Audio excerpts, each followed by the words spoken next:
Ladies and gentlemen, please be seated.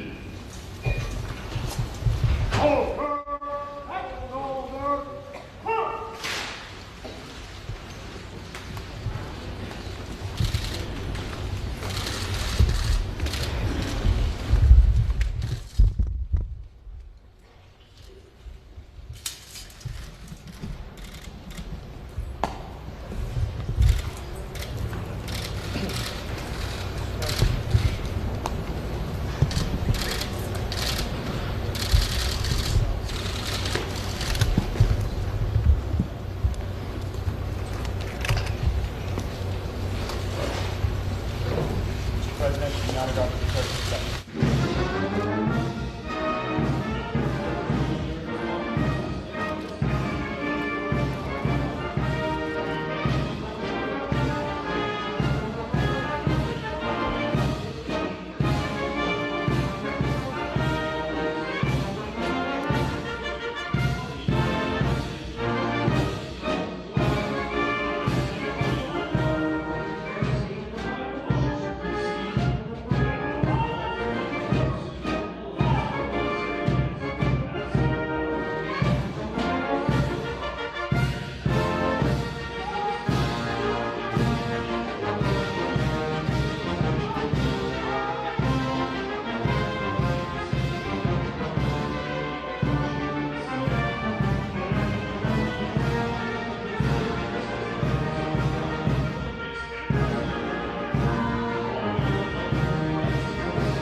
Sir, this concludes the honors.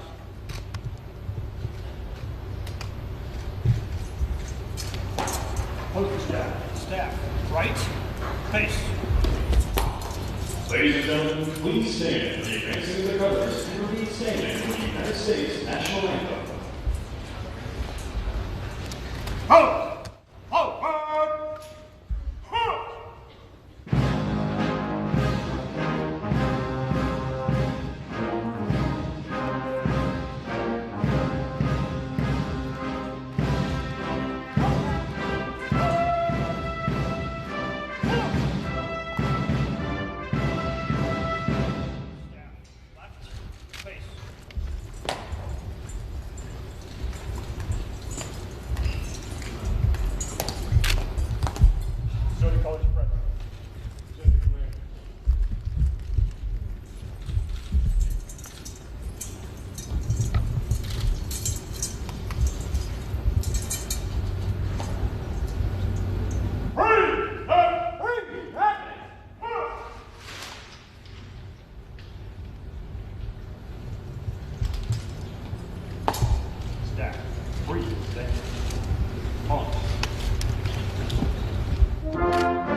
Ladies and gentlemen, please be seated.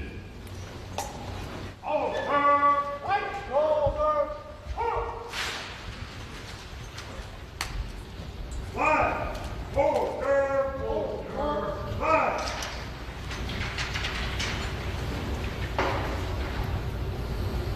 Line! Ready? Up! Ceremonial! Ceremonial! Action!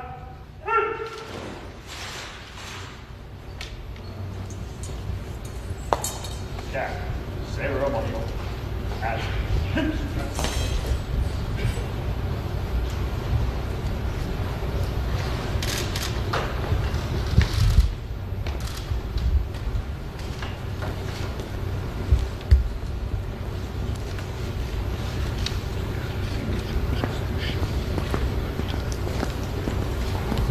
The Department of Defense Medal for Distinguished Public Service is presented to President Barack Obama. President Barack Obama distinguished himself as the Commander-in-Chief of the finest fighting force the world has ever known, from January 20, 2009 to January 20, 2017. President Obama kept our nation safe, led a strategic transition in our defense strategy, strengthened our alliances and pursued new partnerships, and laid the foundation for a force of the future that will continue to win our nation's wars. President Obama countered decisively the most immediate threat to our national security, terrorism. He directed the operation to kill Osama bin Laden, decimated al-Qaeda's terrorist network, put the Islamic State of Iraq and Levant on a path to a lasting defeat, and developed counterterrorism platforms from South Asia to North Africa. He did so relentlessly, effectively, with increased transparency and in strict accordance with our values. Simultaneously, President Obama achieved verifiable nuclear disarmament of Iran, the greatest threat to security in the Middle East. And while countering proliferation abroad, he directed recapitalization, our vitally important nuclear deterrent here at home. As he successfully neutralized immediate threats to our security, President Obama also directed a transition in our defense strategy. He implemented a rigorous intellectual, policy,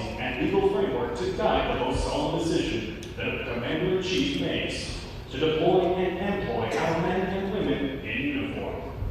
He supported strategic investments to perpetuate our military edge in the air, at sea, with missile defenses, and in space and cyber domains, including by establishing the United States Cyber Command. In so doing, he led the transformation of the United States military from over a decade of counterinsurgency into a full-spectrum fighting force. And critically, he directed the United States rebalance to the Asia-Pacific, the most consequential region for America's future. President Obama also recognized that security in the world cannot be America's responsibility alone. He strengthened our alliances and pursued new partnerships. In Europe, he led the adaptation of NATO to continue its commitment to a stable Afghanistan and to actively counter threats to Europe's east and south. In particular, President Obama directed the bolstering of our allied military presence in Europe and reestablishing of deterrence against Russian aggression. In Asia, he modernized our alliances with Japan and Korea, strengthening the cornerstone of security in East Asia and deterring threats from North Korea. In the Middle East, he strengthened Israel's qualitative military edge, including with an unprecedented package of foreign military funding. But in an ever-changing world, President Obama recognized that America's relationships must also change. He directed the advancement of new strategic partnerships, including the unprecedented deepening of the strategically consequential United States-India partnership. In all of this, President Obama recognized that the source of America's greatest strength, including its military strength, is its people. To ensure that the United States military stays the best, he understood that we must continue to attract, recruit, retain, develop, and transition the best talent that our nation has to offer.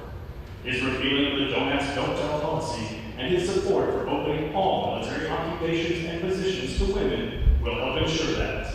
He also championed advanced research and an innovative program to care for our nation's wounded warriors and their families, and led efforts to help veterans make the transition to civilian life.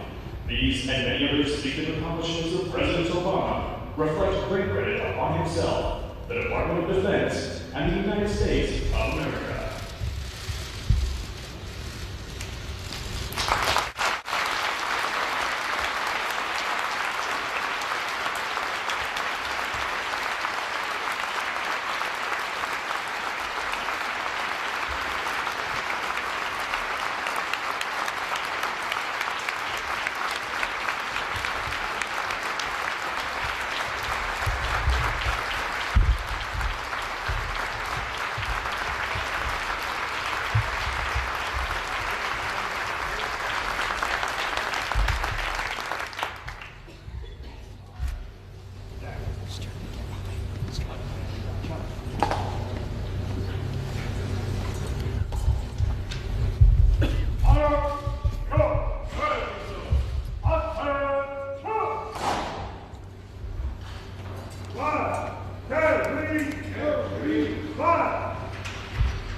Ladies and gentlemen, please stand for the posting of the colors.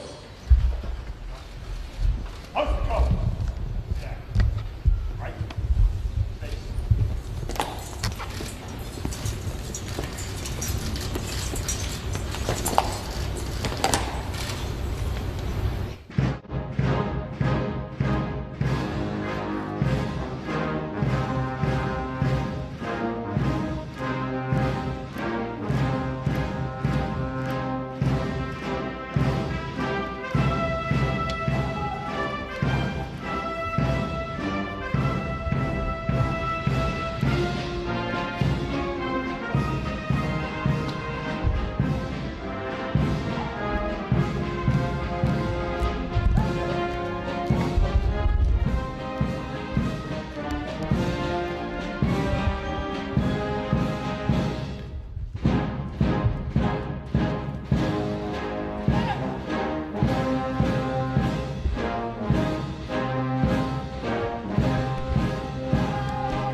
Ladies and gentlemen, General Dunford.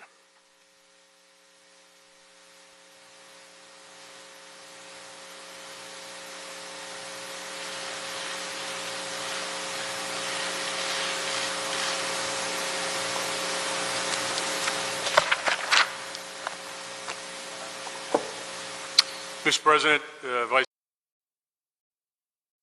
distinguished guests, thank you once again for joining us as we pay tribute to our Commander-in-Chief and the Obama family. Mr. President, I have the distinct honor today of representing your soldiers, sailors, airmen, Marines, and Coast Guardsmen. And as you know better than most, those men and women are busy. Thousands are deployed across the globe. They're meeting our alliance commitments and deterring potential adversaries. They're taking the fight to the Islamic State, Al-Qaeda, and other extremist organizations. They're maintaining freedom of navigation, and they're defending us from threats in space and in cyberspace. Throughout your time in office, we've often heard you express your appreciation for their service and their sacrifice. But this afternoon, Mr. President, I want to express our appreciation for your leadership and honor your service as our Commander-in-Chief for the past 8 years. Mr. President, we've been at war throughout your tenure. That's a period longer than any other American president. And throughout those years, you've always been there for us. You were there in a situation room where I personally witnessed your thoughtful and careful deliberations when ordering our young men and women in harm's way. You were there visiting the force wherever it was deployed, ensuring that our men and women had the guidance and support necessary to get the job done. You were there in the holidays meeting with troops and calling them around the world to simply say thanks. You were there when our wounded warriors returned home to heal. Your constant visits to Walter Reed were without fanfare or ceremony, but always marked with heartfelt words, hugs from moms, and more often than not, a few lunges and push-ups alongside those who were trying to recover. Finally, Mr. President, you were there at Dover Air Force Base to receive the remains of the fallen, and you were there to visit them at Arlington. I could go on, but let me share a few sentiments from the men and women that you have touched as a leader. Lieutenant Colonel Will Phillips sent this message. Mr. President and First Lady, thank you both for your tireless dedication to our nation. President Obama, you've set an example for us all as a statesman, a father, and a husband. Corporal David Dennis, who's currently deployed to Iraq, told me how much he appreciated your call on Christmas Day to say thanks for his sacrifice and service. Sergeant Major Troxell and I, by coincidence, met with him a few hours after your call, and he was still pretty pumped up after that call. I was a bit disappointed because after your phone call that morning, a visit from the Chairman of the Joint Chiefs and his senior enlisted leader actually didn't carry much weight. Major Matt Lampert made the following comment about your hospital visit. When I met the President, I was just regaining the ability to walk. I had some days that were tough and some days of doubt. But shaking hands with President Obama and having a conversation with him was something that will stick with me forever. Given the responsibilities that he shoulders, President Obama's thoughtfulness and common touch were pretty inspiring. Master Sergeant Keith Norris described what your support for educational benefits as a senator and as a president has meant to his family. If it wasn't for the post-9/11, I could not have afforded to send our children to college. My oldest son just graduated, and I'm excited that he's on track to be commissioned in the United States Air Force. While I wish he was going in the Army, you may have figured out that he's a Master Sergeant in the Army. While I wish he was going in the Army, I'm incredibly proud that he'll be the first military officer in my family's history. Chief Warrant Officer Nate Powell commented on the impact of your support to military spouses. Like most public school teachers, my wife doesn't earn all that much, but she loves being a teacher. Because of the Military Spouses Residency Relief Act that President Obama signed into law, my family saves thousands of dollars a year that would otherwise have to pay just because she has chosen to move with me across state lines from duty station to duty station. And on the lighter side, Captain Alex Lowe, who's an Air Force flight surgeon, is also apparently a big fan. He said, I'm glad to have started my service under such a charismatic and cool Commander-in-Chief who can also play ball and sing a mean Al Green. I can't witness that, Mr. President. I've not had the opportunity to see that in the Situation Room, but I'm going to take Captain Lowe's word for it. Mr. President, on behalf of Lieutenant Colonel Phillips, Corporal Dennis, Master Sergeant Norris, Chief Warrant Officer Powell, Doc Lowe, and all of our men and women in uniform, we recognize and appreciate your service, your sacrifice, your commitment to the force, and your leadership. Of course, just as military families serve, so has the Obama family. While unable to join us this afternoon, Mrs. Obama and Mrs. Biden's creation of joining forces has made a lasting impact. It significantly expanded veteran job placement and educational opportunities. The First Lady's legal advice and tireless advocacy has also benefited military working spouses, making careers more transportable for spouses who move every few years. In fact, the entire Obama family has served, and it'd be impossible to sum up all their contributions this afternoon. So in closing, I'll simply say, Sasha and Malia, thanks for sharing your mom and dad with us and the nation. Mrs. Obama, thank you for improving the lives of our families and veterans, and thanks for representing our nation with such class. And Mr. President, thank you for being a Commander-in-Chief that we have been proud to follow. On a personal note, sir, thanks for your confidence in me and in all of the senior leaders who have had the privilege to serve on your watch. And now, ladies and gentlemen, it's my privilege to introduce another individual who's made a lasting impact on our joint force and someone we've been proud to follow, our Secretary of Defense, the Honorable Ash Carter.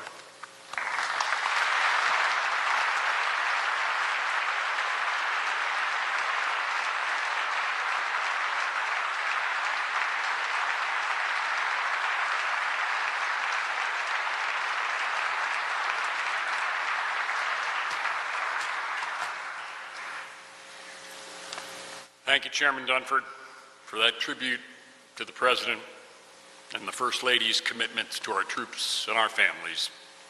Mr. President, Mr. Vice President, Department of Defense leadership, distinguished guests, ladies and gentlemen, welcome as the Department honors our Commander-in-Chief of 8 critical years for one final time. This afternoon, I'd like to do so by speaking of those aspects of his service and commitment to our national defense that have been so striking and that will be so memorable. Each one a constant throughout his tenure as our President. His focused strategic leadership, his steps to strengthen our force, both in its people and in its capabilities, and his decision-making.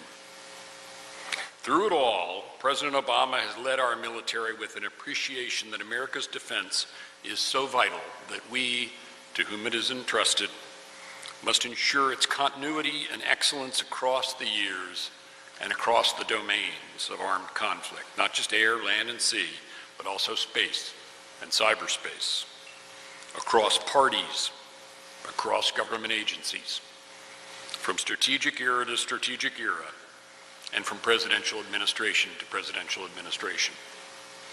And he's done so, not only for the last 8 years, but even today, as we prepare for a new administration, we're following the President's leadership and ensuring a smooth and orderly transition. Our military is a global force, one that President Obama has steadfastly and strategically led in every region of the world to ensure the men and women of the strongest and most principled fighting force in history effectively defend our country, deter our adversaries, bolster our alliances and partnerships, and make a better world for our children. In the Asia-Pacific, President Obama has sustained a comprehensive rebalance of military power to that region, the single most consequential one for America's future. There, we're repositioning 60% of our naval forces and overseas air assets, including some of our most advanced new systems.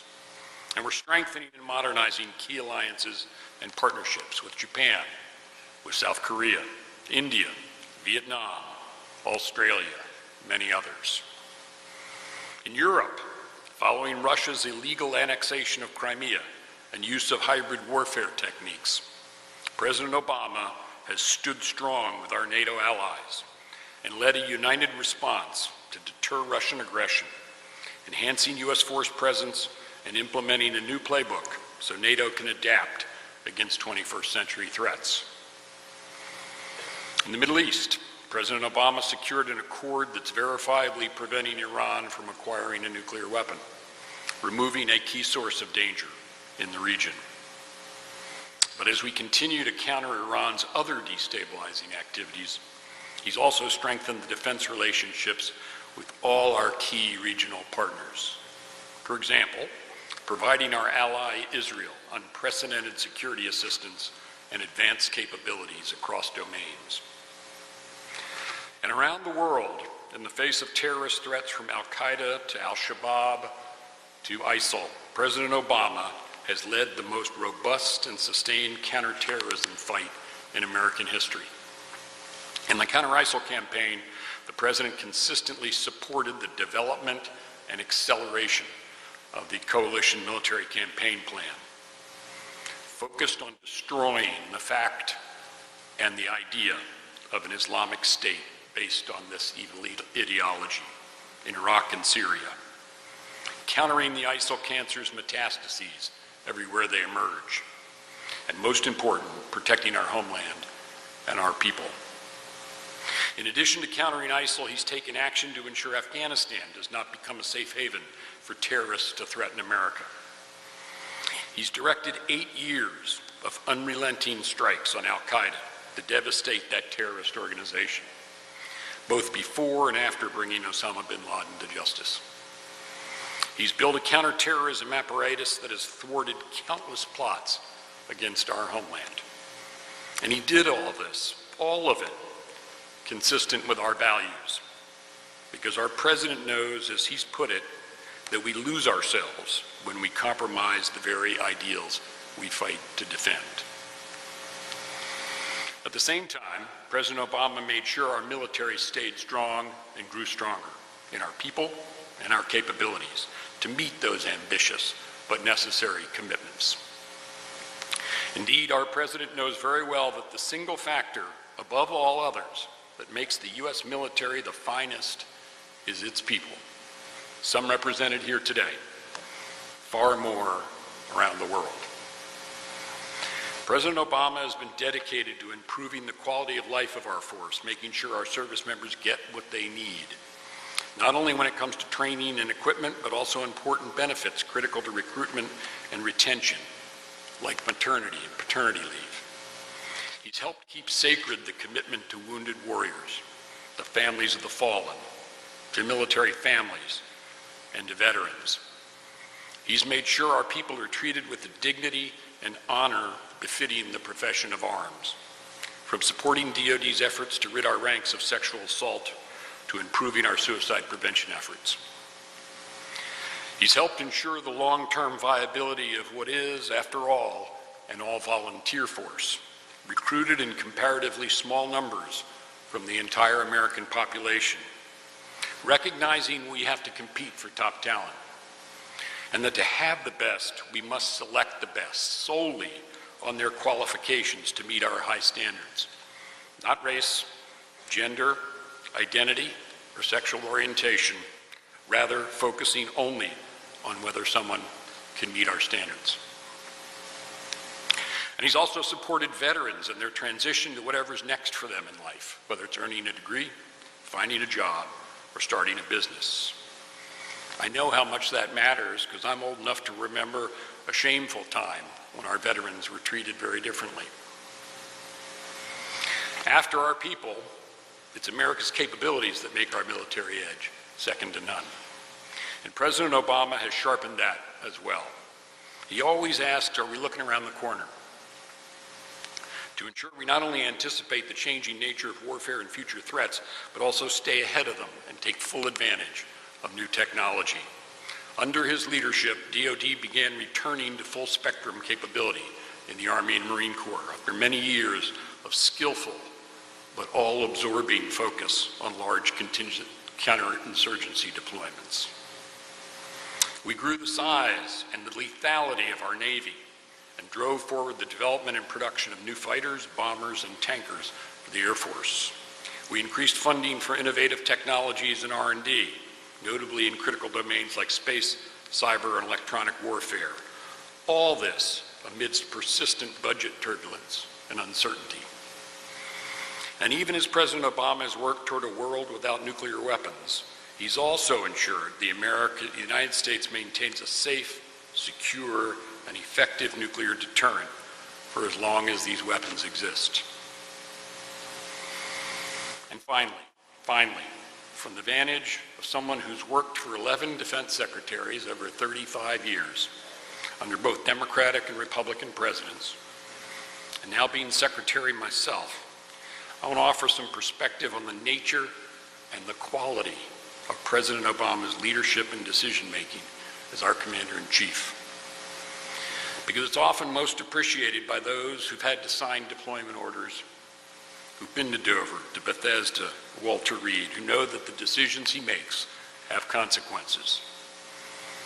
Most Americans don't get to see how President Obama makes decisions about our national security. So let me give you a window into what it's like when we meet in the Situation Room or the Oval Office. To begin with, he's steady, deliberate, rigorous, and demanding of himself and of us, always reflecting the seriousness with which he approaches the grave responsibilities of the presidency. He makes us think through the consequences of a proposed course of action as thoroughly as that can be foreseen. And he always focuses first and fixedly on our North Star, America's national interests. I've been grateful that I've always gotten a full hearing for my views and recommendations. And in my observation, Chairman Dunford always did as well. For President Obama valued not only my strategic advice and his other advisors, but also candid professional military advice. And he was always willing to listen to what we had to say, even if I knew it wasn't something he wanted to hear. President Obama also knows it's not only whether the decisions made are good that matters, but also whether they're implemented with excellence. Now, that's a management style that's actually rare among policymakers in Washington. Whether it was accelerating the counter-ISIL campaign, stopping the spread of Ebola, or rebalancing to the Asia-Pacific, President Obama has always insisted on getting the job done right to the end. He never hesitates to ask hard questions and keep asking until there's an answer. That's not only because he wanted his decision met and our objectives achieved, though both are important, but because he was committed to making sure that all our soldiers, sailors, airmen, Marines had what they needed to do their job. As you heard from Chairman Dunford, that kind of commitment means a lot to our troops. I've seen that up close as well. Many times I've visited service members on bases after the president has stopped by, or wounded warriors and their families at military hospitals after he's visited with them. And no matter how much time has passed, whether he's visited the week before, the month before, or the year before, they remember the genuineness of President Obama.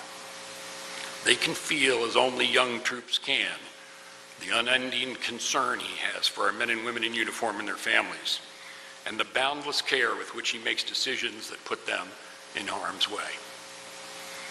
Over the course of 8 years, President Obama's level of dedication and mastery of his responsibilities has been remarkable. It's difficult for anyone to imagine the toll of never being able to unplug from their duties and their stakes for that long, all the while being a gracious and inspiring example, and all the while also helping to raise 2 daughters. It's impossible to imagine a man carrying more, although possibly 2 sons. Mr. President, for this and more, I've been proud to serve as your Secretary of Defense. And from me and the entire Defense Department, thank you in full measure for your leadership, your support, and your devotion to our country and its defense. May you begin to feel the great weight shift from your shoulders. May you feel the warm wind of a nation's gratitude at your back. May God bless you and your family, and may God continue to bless the United States of America. Ladies and gentlemen, President of the United States, Barack Obama.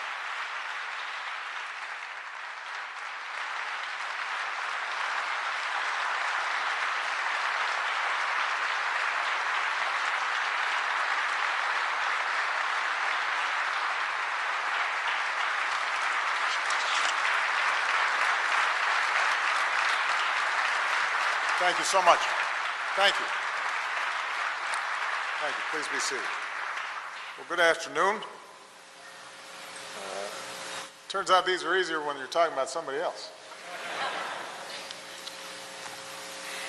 At moments like this, I think of all the times that I've stood before our men and women in uniform, commissioning our newest officers, presiding over promotions, presenting the Commander-in-Chief's trophy to the best football team in the military. I will let you argue over that one. I have never taken sides. Secretary Carter, I could not be more grateful for your gracious words, but more importantly for your outstanding leadership across, as you noted, more than 3 decades and nearly all of my presidency. You have always given me, Ash, your best strategic counsel. You've made sure that we were investing in innovation for the long term and a strong force for the future. As a physicist, Ash is also one of the few people who actually understands how our defense systems work. And I know that our troops and their families are immensely grateful for the compassion that you and Stephanie have shown them over the years. So to you and your family, on behalf of all of us, thank you for your outstanding service.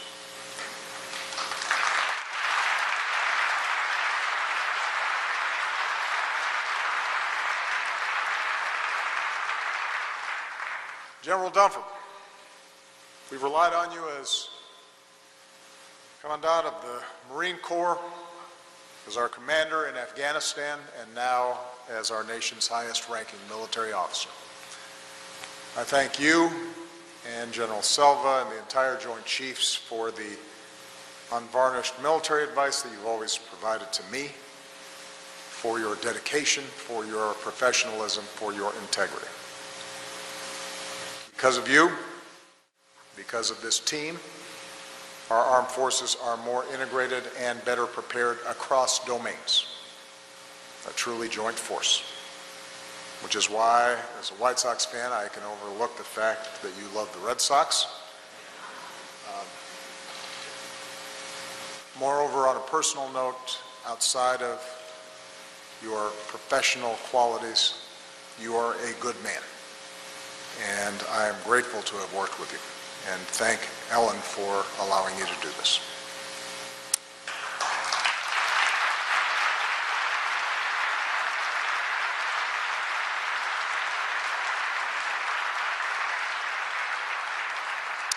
To members of Congress, Vice President Biden, who along with Jill has known the love and the pride and the sacrifice of a military family, to Deputy Secretary Work, service secretaries, distinguished guests, dedicated civilians from across the Defense Department, my national security team, most of all, our men and women in uniform.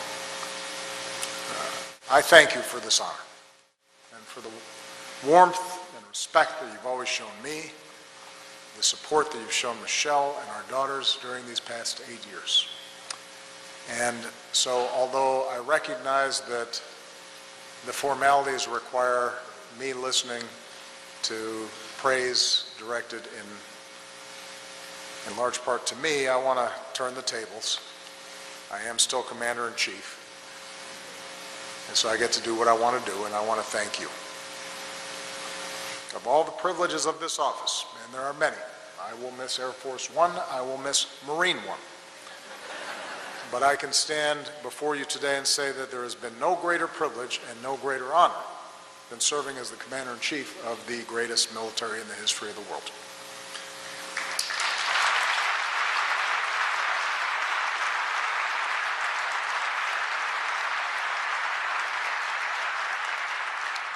When I took office, I noted that presidents and those of you in uniform swear a similar oath to protect and defend this country and the Constitution that we cherish.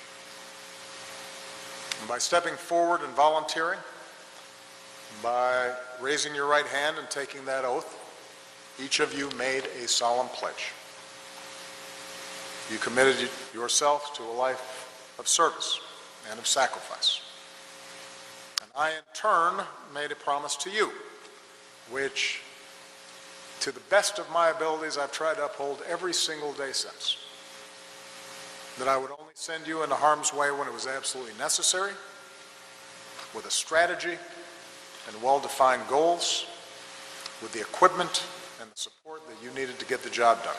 Because that's what you rightfully expect, and that is what you rightfully deserve. I made that pledge at a time when less than 1% of Americans wear the uniform. Fewer Americans know someone who serves. And as a result, a lot of Americans don't see the sacrifices you make on our behalf. But as Commander-in-Chief, I do. I've seen it when I look into the eyes of young cadets, knowing that my decisions could very well send them into harm's way. I've seen it when I visited the field, in Bagram, in Baghdad, far from your families, risking your lives so that we can live ours safely and in freedom. And so you have inspired me, and I've been humbled by you consistently. And I want every American to know what I know. Through year after year after year of continuous military operations, you have earned your place among the greatest generations. The list of accomplishments that Joe and Ash so generously mentioned, they're because of you. It's what I tell my staff. I'm the front man. But you're the ones doing the work. Because of you, our alliances are stronger, from Europe to the Asia Pacific. Because of you, we surged in Afghanistan, trained Afghan forces to defend their country, while bringing most of our troops home. Today, our forces serve there on a more limited mission, because we must never again allow Afghanistan to be used for a safe haven in attacks against our nation. It's because of you, particularly our remarkable special forces, that the core al-Qaeda leadership that attacked us on 9/11 has been decimated. Countless terrorist leaders, including Osama bin Laden, are gone. From South Asia to Africa, we have forged partnerships to go after terrorists that threaten us. Because of you, we are leading the global coalition against ISIL.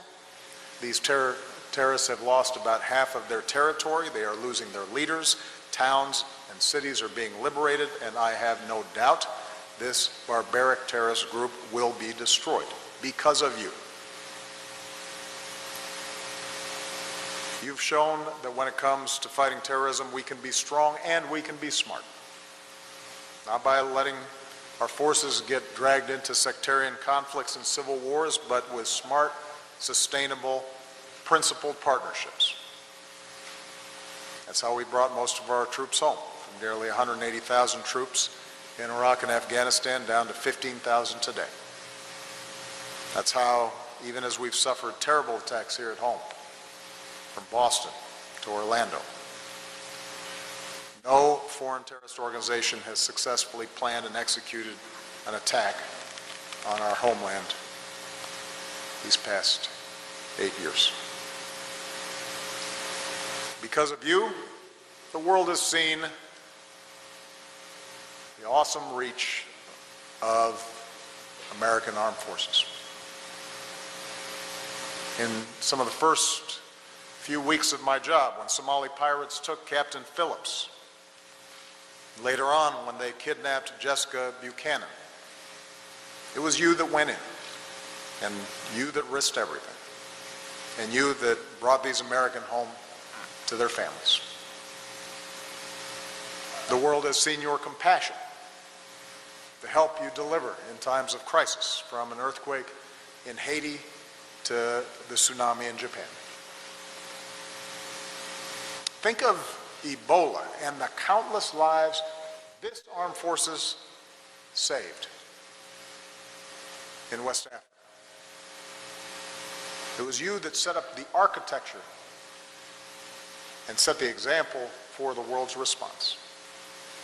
One woman in West Africa said, "We thanked God first and then we thanked America second for caring about us." That's the difference you make, you continue to make in the lives of people around the world. As you know well, with service comes great sacrifice. And after 15 years of war, our wounded warriors bear the scars, both seen and unseen. In my visits to their bedsides and rehab centers, I have been in awe watching a wounded warrior grab his walker and pull himself up and through excruciating pain take a step and then another. Or hearing troops describe how they grappled with post-traumatic stress but summoned the strength to ask for help. As a military and as a nation, we have to keep supporting our resilient and incredibly strong wounded warriors as they learn to walk and run and heal. As they find new ways to keep serving our nation, they need to know that we still need your incredible talents. You've given so much to America, and I know you have more to give. And then you have not seen the depths of true love and true patriotism until you've been to Dover. When our troops receive our fallen heroes on their final journey home. Until you have grieved with our Gold Star families who've given a piece of their heart to our nation, a son or a daughter, a father or mother, a husband or wife, a brother or a sister. Everyone a patriot.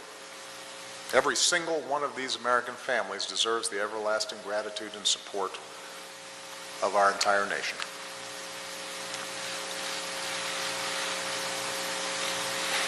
Today, after 2 major ground wars, our armed forces have drawn down, and that is natural and it is necessary. And after reckless budget cuts of sequester, we need to keep improving the readiness and the training and modernizing our forces. So let me take this opportunity, while I still have it, to appeal to our friends from Congress who are here. We cannot go back to sequestration.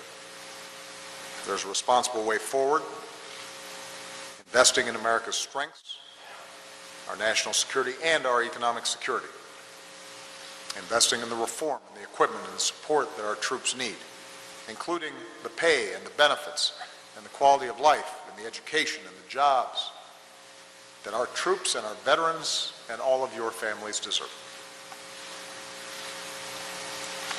But make no mistake, even with the challenges of recent years, and there have been challenges, our allies and adversaries alike understand America's military remains by far the most capable fighting force on the face of the earth. Our Army, tested by years of combat, is the best trained and best equipped land force on the planet. Our Navy is the largest and most lethal in the world, on track to surpass 300 ships, without hiding who they are or who they are. One of my proudest achievements is that I have been able to, I think, communicate through the constant partisan haze, along with so many others, how special this institution is. And the esteem in which our military is held has held steady and constant and high throughout my presidency. And I'm very grateful for that. because you remind us that we are united as one team. At times of division, you've shown what it means to pull together.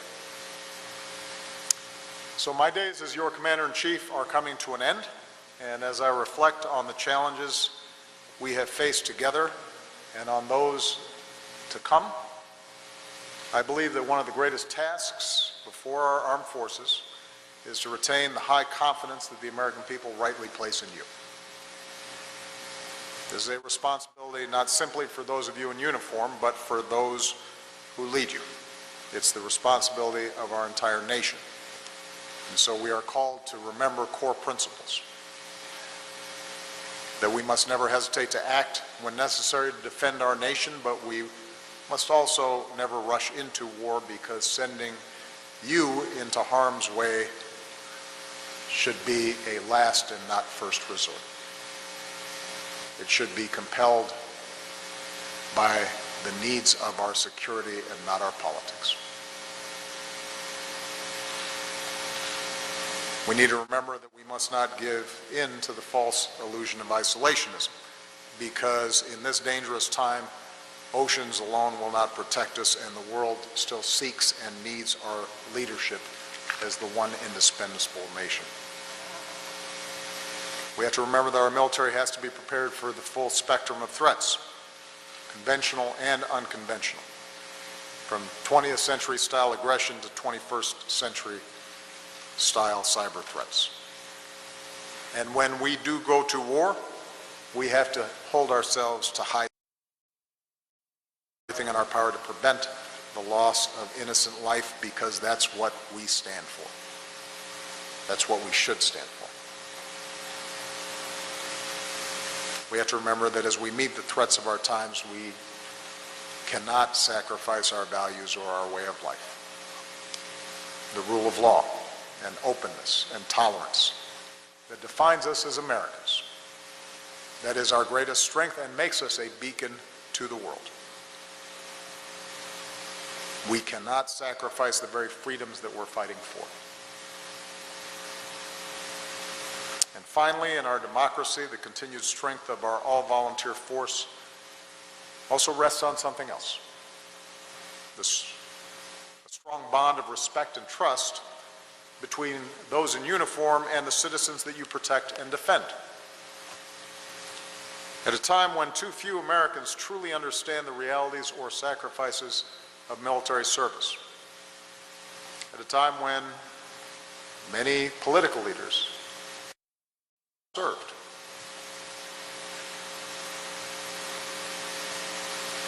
If some in the military begin to feel as though somehow they are apart from the larger society they serve, those bonds can fray. As every generation learns anew, freedom is not free. And so while less than 1% of Americans may be fighting our wars, 100% of Americans can do their parts, at the very least, to support you and your families. Everybody can do something. Every business, every profession, every school, every community, every state, to reach out and to give back and to let you know that we care, to help make the lives of our troops and your families just a little bit easier. Everybody can do something. And that's why Michelle and Joe Biden have mobilized more Americans to honor and support you and your families through joining forces. And that's why, even after we leave the White House, Michelle and I intend to keep on looking for ways to help rally more of our fellow citizens to be there for you, just like you've always been there for us.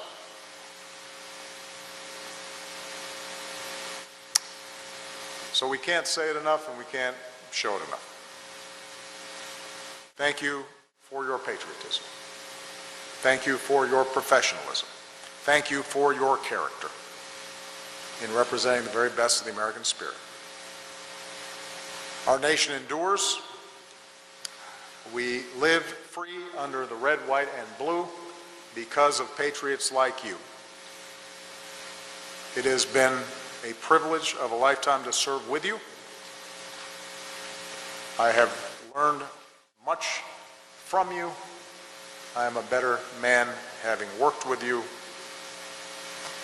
I am confident that the United States and our armed forces will remain the greatest force for freedom and security that the world has ever known.